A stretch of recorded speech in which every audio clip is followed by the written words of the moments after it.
quiero invitarles a que antes de que iniciemos, primero tengamos una oración, nos encomendemos en las manos del Dios Todopoderoso para que sea Él quien sea glorificado en estos momentos. Vamos a orar, acompáñame ahí donde estés y pongámonos en las manos de Dios. Oremos, querido Señor, hoy es martes. Muchas gracias por esta semana que estamos teniendo como familia la Asociación Central. Gracias, Señor, porque tanto en la madrugada como en la noche, tema tras tema, especial tan especial, himno tras himno, nos recuerdan una vez más cuán importantes somos para ti, cuánto nos amas y cuánto, Señor, tú deseas cumplir tus propósitos en nuestras vidas.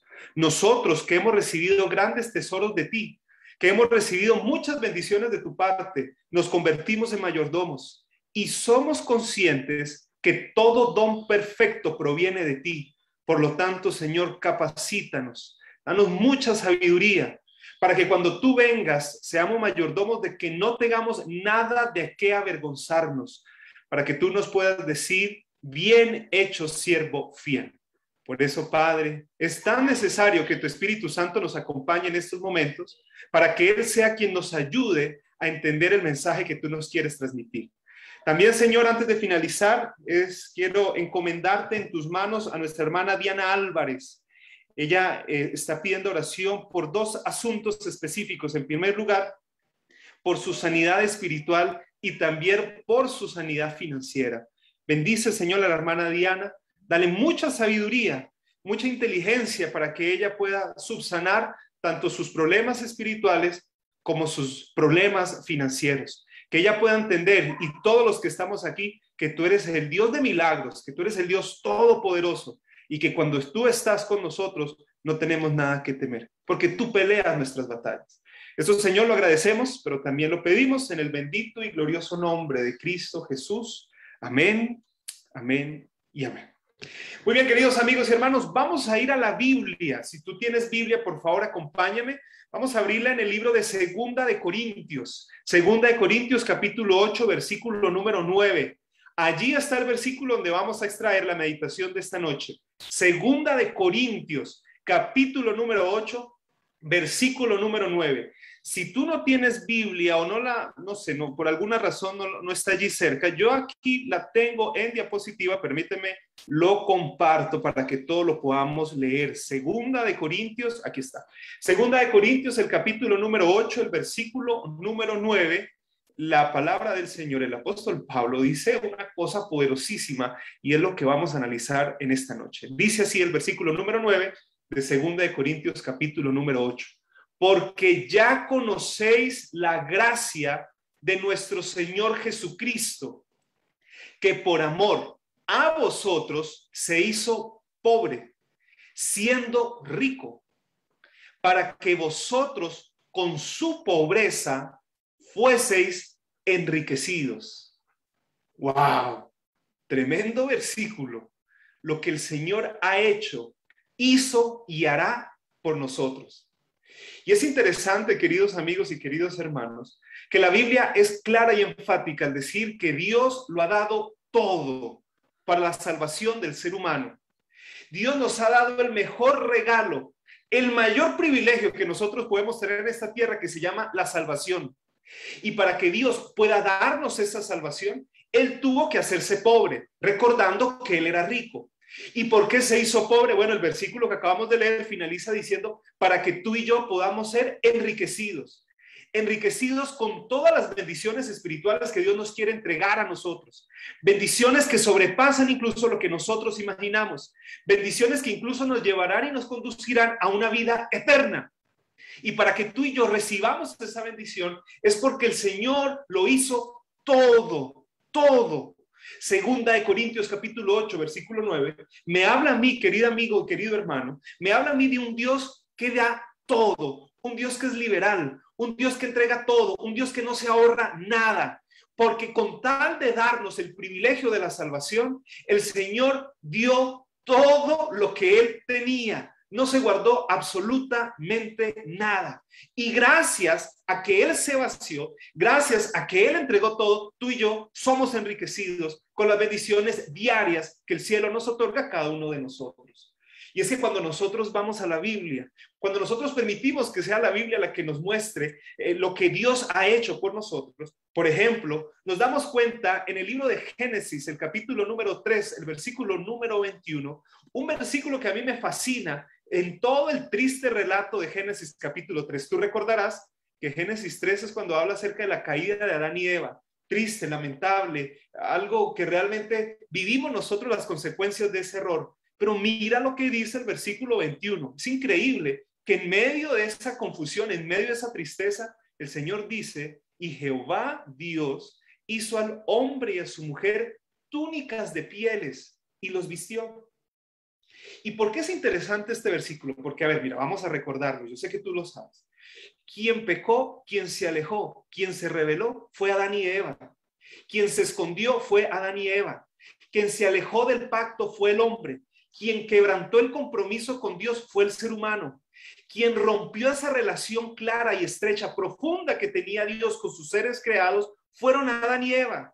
Y la Biblia dice que cuando Dios desciende, Dios es el que los busca. Dios busca a unos rebeldes. Dios busca a unas personas que de manera voluntaria decidieron darle la espalda a Dios. Pero la Biblia dice que cuando Dios los encuentra vestidos con hojas, unas vestiduras tibias, unas vestiduras insuficientes, unas vestiduras humanas que no sirven para nada. Y aunque el ser humano fue el que pecó, aunque el ser humano fue el que se alejó, ahora en el versículo 21, queridos amigos y queridos hermanos, nos damos cuenta que la Biblia dice que Dios es el que los viste. Dios fue el que confeccionó el vestido a unos rebeldes. Fue Dios el que les dio una nueva oportunidad a aquellos que le dieron la espalda a Él. Dios lo ha dado todo para darnos nuestra salvación. Es Dios el que nos viste, es Dios el que nos busca, es Dios el que llega a nosotros y nos ofrece de la vida eterna. El ser humano no busca la salvación, Dios es el que la ofrece, Dios es el que nos viste. Por eso en el libro de Gálatas, el apóstol Pablo dice, ¿o no sabéis que todos los que hemos sido bautizados en Cristo, de Cristo estáis revestidos? Estas vestimentas que nosotros perdimos, es Dios la que nuevamente hace que tú y yo podamos vestirnos. Ahora, ¿de qué manera Dios dio todo para vestirnos a nosotros? ¿De qué manera Dios hizo todo lo que Él estaba a su alcance para darnos la salvación? Isaías en el capítulo 53, versículo 5, un versículo muy conocido por muchos de nosotros. La Biblia dice en Isaías 53, mas Él, hablando de Jesús, mas Él herido fue por nuestras rebeliones, molido por nuestros pecados. El castigo de nuestra paz fue sobre Él, y por su llaga fuimos nosotros curados. La salvación es un asunto de Dios, y Dios está interesado en salvarte. Y la manera que Dios empleó para salvarnos fue haber entregado a su Hijo.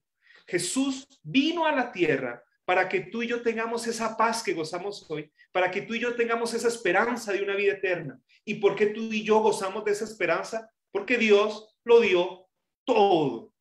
Porque a través de su riqueza, de la riqueza que Él tenía, la depositó en nosotros, Él siendo pobre, al hacerse un esclavo, un siervo voluntario de Dios, para que tú y yo, por su pobreza, seamos enriquecidos. Dios lo dio todo. Por eso, en el libro de Romanos, el apóstol Pablo, hablando acerca de esto, en el versículo 32, Romanos capítulo 2, ¿hoy qué pasa? ¿Por qué no pasa? Ok, aquí. Romanos capítulo 8, versículo 32, lo que a mi juicio es uno de los mejores versículos que hay en la Biblia. La Biblia dice, el que no escatimó ni a su propio Hijo, sino que lo entregó por todos nosotros, ¿cómo no nos dará también con Él todas las cosas? En otras palabras, la Biblia dice que Dios lo entregó todo. Dios no se guardó absolutamente nada para darnos nuestra salvación.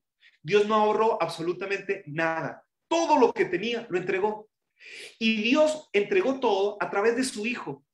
Y la Biblia, en el versículo 32, este versículo que dice aquí, dice que como Dios ya lo dio todo, absolutamente todo, entonces nosotros no tenemos que pensar que Dios nos puede dar incluso lo que nosotros estamos pidiendo, porque Él ya lo entregó todo. Lo que tú y yo le pedimos, lo que tú y yo le clamamos a Dios, pues para Dios es poco, porque Él ya hizo lo mucho. Y lo mucho que Él hizo fue haber enviado a su Hijo. Si tú y yo servimos a un Dios que envió a su Hijo, si tú y yo servimos a un Dios que lo dio todo, pues no hay por qué tener miedo, no hay por qué tener angustia, porque nuestro Dios hizo todo lo posible para que tú y yo podamos gozar de esa salvación. Y es por eso, queridos amigos y queridos hermanos, que el versículo en el cual estamos basando el tema de esta noche, nuevamente, 2 Corintios capítulo 8, versículo 9, la Biblia es muy clara y enfática al decir que ya conocéis la gracia, y por eso está subrayado allí en rojo, porque lo que acabamos de leer o los versículos que acabamos de leer es por la gracia de Dios. ¿Qué es la gracia? Un don inmerecido, porque ya conocéis la gracia de nuestro Señor Jesucristo, que por amor a vosotros se hizo pobre, siendo rico, para que vosotros con su pobreza fueseis enriquecidos. Y es que nuestro Dios nos ama tanto, que nos regala algo que nosotros no merecemos, que nos regala algo que nosotros ni siquiera estábamos buscando. Es más, la Biblia dice que Cristo vino a la tierra fue a salvar, Él no vino a condenar. Cuando Jesús está hablando con Nicodemo, Él le dice, porque Dios no envió a su Hijo al mundo para condenar al mundo, sino para que el mundo sea salvo por Él. Dios a nadie condena. Lo único que sabe hacer Jehová Dios es perdonar. Jesús lo dijo, el que a mí viene, yo no le echo fuera. Dios lo único que hace o lo que se complace en hacer con el ser humano es en tener misericordia para con el ser humano, porque Dios lo entregó todo. Ahora tú dirás, si Dios a nadie condena, ¿por qué la Biblia dice que en el tiempo final van a haber personas que se van a condenar? Es cierto, en Mateo, por ejemplo, Mateo capítulo 25, habla que habrán dos grupos, los de la izquierda, los de la derecha, las ovejas y los cabritos. Sí, efectivamente la Biblia dice que van a haber personas que se van a condenar, pero también tú debes saber que las personas se condenan no porque Dios lo rechaza, sino porque las personas rechazaron a Dios. Porque más adelante en la conversación que Nicodemo tiene con Jesús, o Jesús con Nicodemo, Jesús le dice a Nicodemo, esta es la condenación, que la luz vino a los hombres, pero los hombres amaron más las tinieblas que a la luz. Dios a nadie rechaza. Dios está interesado en tu salvación. Y está tan interesado en tu salvación que Él envió incluso hasta su Hijo, que Jesús de manera voluntaria vino a la tierra para darnos la vida eterna. Por lo tanto, cuando Pablo dice en 2 Corintios 8:9 que Dios se hizo pobre por amor a nosotros, eso es algo cierto, eso es algo verídico, eso es algo real. Dios no se ahorró nada. Dios es un Dios que lo dio todo. Ahora, hay algo aquí interesante, esto se pone interesante aún. ¿Sabes por qué? Mira, cuando nosotros analizamos el contexto de este versículo que estamos analizando, ¿cierto? El versículo central, déjame, yo lo presento nuevamente aquí. Cuando nosotros miramos el contexto de todo el capítulo número 8 del libro de Corintios y todo el capítulo número 9, porque en estos dos capítulos, el que escribió el libro a los Corintios, Pablo, el apóstol, Pablo está tratando de un tema en común o tiene un tema en mente y le está hablando a un grupo de personas que presentan un serio problema. Segunda de Corintios capítulo 8 y Segunda de Corintios capítulo 9 habla acerca de una recolección de una ofrenda que se está destinando, se está recolectando para llevarlos a los hermanos de Jerusalén. Regálame unos breves segundos y explicamos un poco el contexto acerca de esto. Y es que mira, la Biblia no nos informa, la Biblia no entra en muchos detalles, pero por alguna razón que nosotros desconocemos, en la época en que se escribe Corintios y otras cartas más del apóstol Pablo, hay una hambruna en Jerusalén. Están pasando hambre los de Jerusalén. ¿Por qué están pasando hambre? Bueno, algunos dicen que quizás fue una tremenda sequía que azotó toda la región de Palestina.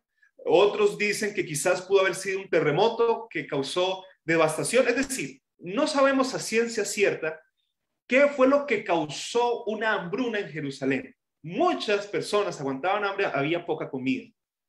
Es más, otras personas incluso sugieren que esa hambruna duró aproximadamente 7 años, es decir, algo terrible, fatal. Aguantar hambre, no solamente uno, sino toda una nación por alguna crisis durante 7 años, eso es terrible, eso es fatal. Ahora, Pablo está recogiendo una ofrenda que él mismo o personalmente él quiere llevar a Jerusalén. Él realiza un recorrido por todas las iglesias que él mismo ha fundado, incluso otras también que él no fundó, o a través de carta, diciéndole a todos los hermanos de otras regiones, de las regiones de Asia, de Acaya, bueno, de otras regiones, que por favor recojan una ofrenda, porque cuando él pase allí o alguno de sus mensajeros pase allí, la recogerá para llevarlo a los hermanos de Jerusalén. O sea, hasta ahí está claro. El plan de Pablo es recoger dinero, recoger donaciones, recoger alimentos para llevarlo especialmente a la iglesia, a los cristianos de Jerusalén. Ahora, aquí hay un problema. ¿Cuál es el problema? Y es que Pablo en varias regiones le fue muy bien recogiendo ese dinero. Pero en Corintio, en la iglesia de Corinto, Pablo tiene serios problemas. Porque la iglesia de Corinto parece ser, según el contexto, fue la iglesia en que menos donativos recogió. La ofrenda de Corintios no fue abundante o no fue como se esperaba.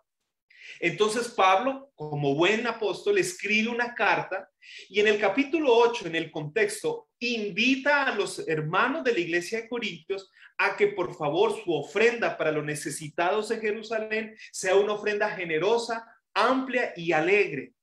Y es en ese contexto que en el versículo número 9, para motivar a la iglesia de Corintios a que entregue esta ofrenda o que la dé más abundantemente, pues Pablo les recuerda, por eso él dice, ya conocéis, iniciando el versículo, les recuerda acerca de la gracia, acerca del amor y acerca de la salvación que Dios nos ha dado a nosotros. Es más, fíjate, cuando nosotros vamos a los primeros 3 versículos del capítulo número 8, permíteme aquí, yo te lo muestro, mira que Pablo escribe esto con cierta tristeza, que hay una nota de frustración o de tristeza, y leámoslo y ahí está claro. Mira lo que dice el versículo 1 de 2 de Corintios 8. Asimismo, hermanos, os hacemos saber la gracia de Dios que se ha dado a las iglesias de Macedonia. Fíjate que ahora Pablo va a comparar Corintios con Macedonia, la ofrenda de Corintios con la ofrenda de Macedonia. Versículo 2, que en grande prueba de tribulación, la abundancia de su gozo y su profunda pobreza abundaron en riqueza de su generosidad.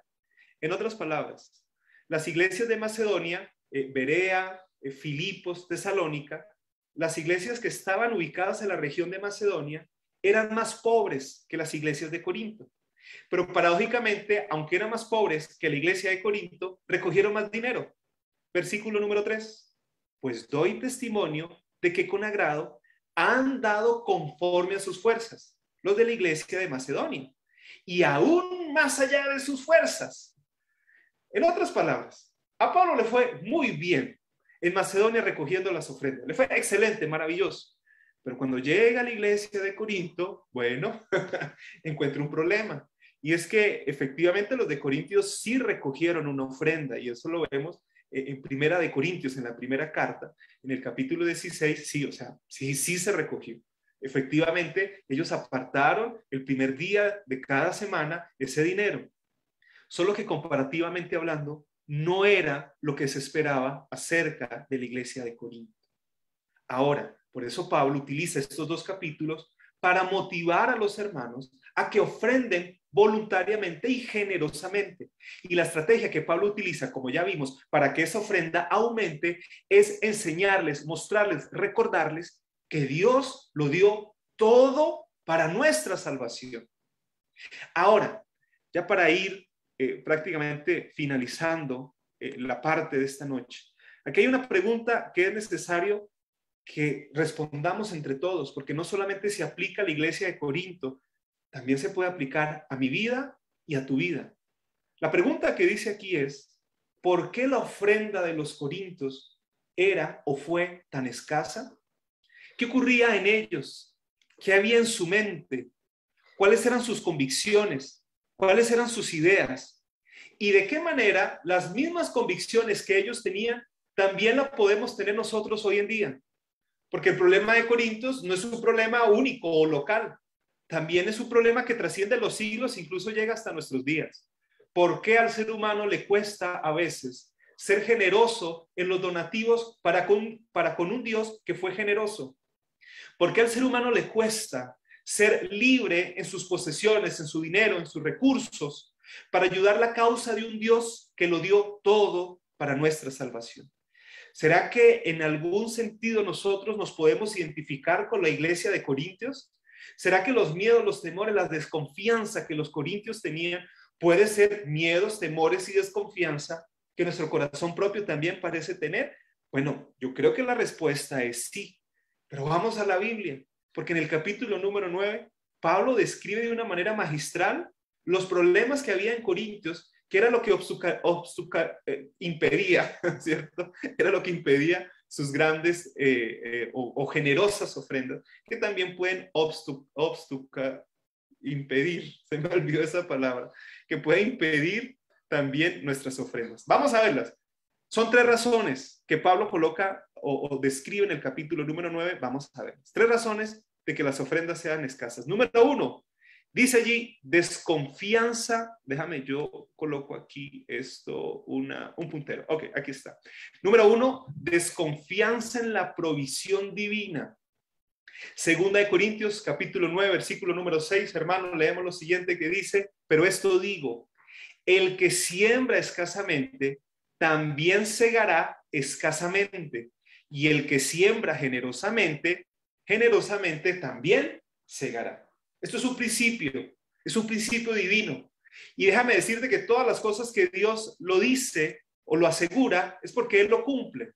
Si el Señor aquí está diciendo que existe un principio universal, un principio que es inquebrantable, un principio que sí o sí se va a cumplir, porque todo lo que Dios dice se hace, todo lo que Dios ordena sucede. Entonces la Biblia me dice a mí, en primer lugar, que la razón por la cual los corintios no ofrendaban generosamente es porque había desconfianza en cuanto a lo que Dios podía hacer en ellos cuando ellos hacían lo que Dios le pedía que hicieran. Desconfianza en que si entregaban dinero para la causa de Dios, para el sostenimiento de la obra de Dios, para suplir las necesidades de las personas que estaban en escasez, ellos pensaban, los corintios pensaban que eso iba a descuadrar sus finanzas, que entregar ese dinero iba a hacer que ellos se endeudaran, que tuviesen estrecheces, que no pudiesen pagar el arriendo, que no pudiesen pagar el servicio de la luz, del agua, el internet, el teléfono, que no pudiesen pagar sus cuentas bancarias al banco. Es decir, había un tono de desconfianza en la iglesia de Corintios, en muchos hermanos de la iglesia. Ellos pensaban que Dios no era capaz o no podía de retribuir con grandes creces, con grandes bendiciones, el donativo que ellos iban a dar. Por eso Pablo les muestra y les dice, qué pena con ustedes, es que existe una ley celestial, y la ley es, si tú das poco, recibes poco, pero si tú das mucho, recibes mucho. Y creo yo que eso también se aplica a nuestras vidas. Muchos de nosotros es difícil o a veces nos duele el tener que ayudar a la causa de Dios a través de nuestras ofrendas. Incluso también ahí puede encajar los diezmos, pero en el caso de las ofrendas que son voluntarias y de un corazón generoso, pues allí es cuando a veces nosotros comenzamos como a flaquear nuestra fe o nuestras dudas comienzan a dominarnos. No estamos convencidos de que realmente este principio es real. Nos cuesta entender que si damos mucho para la obra de Dios, hermanos, Dios nos va a devolver mucho. Dios lo dijo, Dios lo prometió, Dios lo afirma. La pregunta que surge es, ¿por qué la desconfianza? ¿Por qué el miedo? ¿Por qué el temor? Por eso el Señor dice, pruébenme, pruébenme. Recuerda, principio celestial es el que da mucho, recibe mucho. El que ofrenda generosamente, recibirá generosamente bendiciones de Dios. No lo digo yo, lo dice Dios, lo dice la Biblia. Y la pregunta es, ¿lo crees tú? Ok, primera razón. Recuerda que son 3 razones por las cuales vemos que en la iglesia de Corinto era tan difícil recoger esas ofrendas generosas. Razón número 2, no se hace por obligación. Y está en el versículo número 7, el siguiente versículo, de 2 de Corintios 9, donde dice, cada uno dé como propuso en su corazón. O sea, fíjate, es lo que tú deseas. Nadie te lo impone. Es un acto voluntario tuyo. Cada uno dé como propuso en su corazón, 2 puntos, pero no dé con tristeza, ni por necesidad o porque me toco, porque me obliga. No, jamás. Dios a nadie obliga. El día en que Dios obligue, deja de ser Dios. Dios lo que espera de nosotros es una respuesta voluntaria en base a su amor que Él nos ha dado a nosotros. Por eso aquí Él dice, no ni por necesidad, coma, porque Dios, finaliza el versículo diciendo, porque Dios ama, queridos amigos y hermanos, al dador, y aquí hay una palabra clave, alegre, alegre. Los corintios, y quizás muchos de nosotros, vemos las ofrendas que el Señor nos pide, o es que ni siquiera nos pide, las ofrendas que sabemos que tenemos que darlas. A veces las vemos como un asunto de obligación. Es que me toca, es que, ay, de verdad que tengo que sacar el sobre y colocar allí mi ofrenda. No, querido amigo y querido hermano, ese no es el objetivo, ese no es el motivo. La Biblia claramente, en varias oportunidades, deja en claro que a Dios no le interesa tanto el monto, a Dios lo que le interesa es la actitud. Si yo doy lo que sea, tengo que darlo con alegría, con felicidad, porque reconozco que mi Señor me dio todo para darme la salvación. Fue Dios el que me vistió cuando yo me rebelé de Él. Fue Dios el que envió a su Hijo para darme y regalarme la salvación, gracia divina. Fue Dios el que me buscó, aunque yo no quería saber cosas de Él. Yo le estaba dando la espalda. No, Dios lo hizo todo.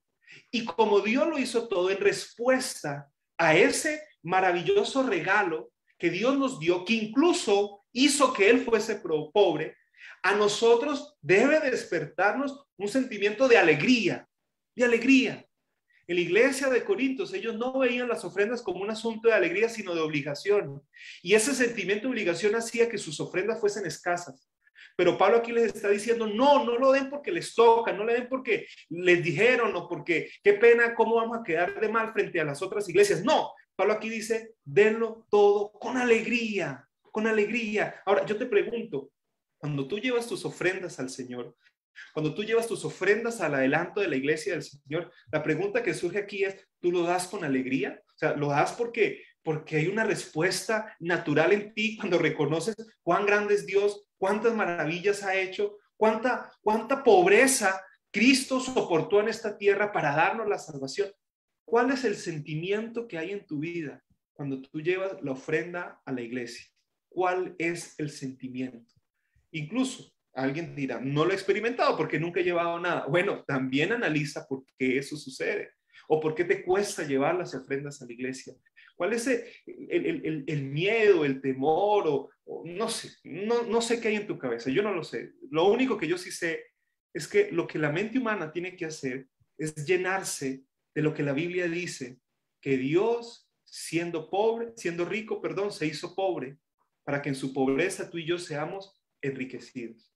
Cuando la mente del ser humano reconoce ese amor extraordinario, ese amor perdonador, ese amor purificador que Dios nos da a nosotros sin siquiera merecerlo, eso hará que nosotros demos con alegría. Recuerda, segunda razón por la cual en Corinto había esos problemas de ofrendas pequeñas, es porque ellos lo hacían por obligación. Y tercera y última, la encontramos en el siguiente versículo, y por ser la última, no es que sea la menos importante. A mi modo de ver, creo que esta es la más importante. Y aquí es donde se resume todo lo que estamos diciendo aquí. La tercera razón es que había una débil relación de muchos de los hermanos para con Dios. ¿Quién lo creyera? Pero a mayor consagración, mayor alegría en dar las ofrendas al Señor. Me alejo, me desconecto de Dios, pues el orgullo o el egoísmo comienza a dominar mi corazón y hace que mis ofrendas comiencen a menguar. Eso es claro. Mira lo que dice el versículo 8 del capítulo 9 segunda de Corintios, donde dice que y poderoso es Dios para hacer que abunde en vosotros toda gracia. Es decir, la gracia, la respuesta del corazón al ser humano a lo que Dios espera de nosotros a través de contemplar lo que Él hizo por nosotros, es algo que proviene de Dios.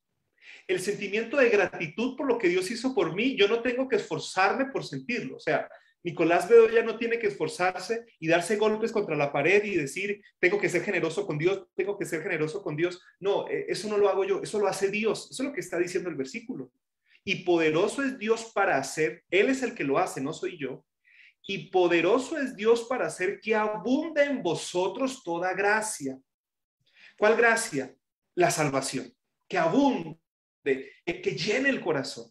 Ahora, ¿para qué fin objetivo? El versículo sigue diciendo, a fin de que, teniendo siempre en todas las cosas todo lo suficiente. La confianza que lo que yo le doy al Señor a través de mis ofrendas, Él lo multiplicará en beneficio mío. O sea, suplirá todo, todo. Todas mis necesidades son suplidas. ¿Para qué abundéis? Finaliza el versículo diciendo, para toda buena obra. Y es que, queridos amigos y queridos hermanos, el único que puede hacer que nosotros seamos liberales en nuestros recursos para ayudar al Señor, ayudar a la iglesia y su misión y su propósito es Dios. Si tú te entregas a Dios, si nosotros iniciamos una comunión íntima diaria con Dios, si nosotros iniciamos el día de rodillas en la presencia de Dios, si nosotros devoramos la Biblia porque entendemos que la Biblia tiene un poder increíble. Elena de White dice que el mismo poder que creó el mundo y el universo está contenido en la palabra de Dios. Increíble, increíble el poder que hay en este libro que se llama la Biblia. Cuando yo voy a la Biblia, cuando yo me relaciono con Dios, cuando yo ando en comunión con el cielo, cuando yo hago que Cristo sea mi amigo, el Señor promete que en mi relación, a medida en que se va fortaleciendo, el Señor hará que abunde en mi interior la gracia de Dios. Ese sentimiento de gratitud por lo que Dios ha hecho en mi vida, por lo que está haciendo y por lo que hará cuando nos dé la vida eterna. Y como en mí florecerá, abundará, rebosará la gracia, eso hará que de manera voluntaria yo lleve mis ofrendas con alegría, con gozo, con confianza. Y lo más importante, lo haré con un corazón alegre y abundante, porque yo sé en quién he creído. Por eso, querido amigo y querido hermano, ya para finalizar, escúchame. Si a ti te cuesta llevar la ofrenda, si sientes que en tu corazón le duele devolverle algo que le corresponde a Dios, cuando recuerda que Dios ya lo dio todo, si a ti te incomoda a veces, ¿cierto? Este tema de las ofrendas o de los diezmos también, que creo que mañana también hablaremos, o el tema de mañana será ese. Es decir, cuando el ser humano mira en su interior y reconocemos que es duro, al corazón natural le es duro llevar una ofrenda, ¿no? Somos egoístas, queremos es más, el dinero que tenemos jamás nos va a alcanzar para lo que queremos, y fuera que no me alcanza tener que dar algo a la iglesia, no, la iglesia no necesita, yo sí lo necesito. Es decir, si estos son los sentimientos o los pensamientos que cruzan en nuestra mente, cada vez que vamos o sentimos el deber de llevar algo a la iglesia, hermanos, esto refleja realmente cómo está nuestra relación con Dios. Entre más íntima, fuerte, poderosa, estable sea mi relación con Dios, más generosa será mi ofrenda. Eso es así, eso no nos digamos mentiras, no lo digo yo, lo dice la Biblia. Y entre más débil sea mi relación con Dios, me va a costar a mí darle al Señor algo en respuesta a todo lo que Él nos ha dado a nosotros. Por eso pienso yo que lo más importante que podemos hacer esta noche es pedirle al Señor que fortalezca nuestra relación con Él. Es pedirle al Señor que despierte en nosotros esa hambre, ese deseo de buscarlo a Él. Jesús lo dijo en el Sermón del Monte. Bienaventurados los que tienen hambre y sed de justicia. Para la Biblia, la justicia es Jesús, Jehová, justicia nuestra. Es decir, bienaventurados los que tienen hambre y sed de Jesús, porque ellos serán saciados. Pidámosle a Dios que nazca en nosotros ese deseo de una intimidad con el Señor, de una comunión completa con Dios, porque eso se transformará de manera natural y voluntaria, que nuestras ofrendas sean generosas. Por eso, aunque no puedo verlos a todos o a nadie, yo quiero pedirte que ahí donde tú estés, ¿por qué no levantas tu mano? Levanta tu mano diciéndole, Señor, aquí estoy, mírame. Ahora, antes de levantarla, digámosle al Señor, Señor, mira, voy a levantar mi mano porque reconozco que lo más importante es que tú me pides que yo tenga una comunión diaria contigo. Dame, hijo mío, tu corazón, dice Proverbios 23. O sea, Señor, te voy a dar mi corazón, voy a buscarte en oración, despiértame en mí, en mi interior, el deseo de estar contigo, para que de esa manera, cuando yo te dé algo que tú me has dado, yo no sienta dolor, sino sienta alegría. Si esa es tu petición, por favor, levanta tu mano ahí donde estás. Si estás, no sé, en la cama, en la sala, no sé dónde tú estés. Levanta tu mano, por favor, y acompáñame y tengamos todos juntos esta oración. Oremos. Querido buen Padre Celestial, mira nuestras manos, las hemos levantado en señal de compromiso y en señal también de petición. Señor, la Biblia es clara al decir que eres tú el que hace que abunde tu gracia en nosotros. Eres tú el que transforma nuestro corazón. Eres tú el que nos santificas. Eres tú el que colocas en nosotros tanto el querer como el hacer por tu buena voluntad. Tú sabes, Señor, que nuestro corazón natural, nuestro corazón pecaminoso, le cuesta ser dadivoso en la causa de Dios. Tú sabes, Señor, que nuestro dinero sentimos que es nuestro y que de nadie más. Y cuando sentimos, Señor, la invitación de llevar ofrendas al templo, nos cuesta, es difícil, es duro, pero mira nuestras manos en alto. Las tenemos en alto porque queremos decirte, Señor, transfórmanos, cámbianos, quita esa mezquinidad de nuestro corazón y ayúdanos, Señor, a entrar en sintonía contigo, a un Dios que lo dio todo, para que de esa manera, cuando llevemos nuestras ofrendas a la iglesia, lo hagamos como dice la Biblia, con alegría, porque Dios ama al dador alegre. Transfórmanos, cámbianos. Esto, Señor, lo pedimos y lo imploramos en el nombre de Cristo Jesús. Amén y amén. Bueno, mis hermanos, muchísimas gracias. Dios les bendiga. Una feliz noche para todos. Nos veremos en una próxima oportunidad. Bendiciones para todos.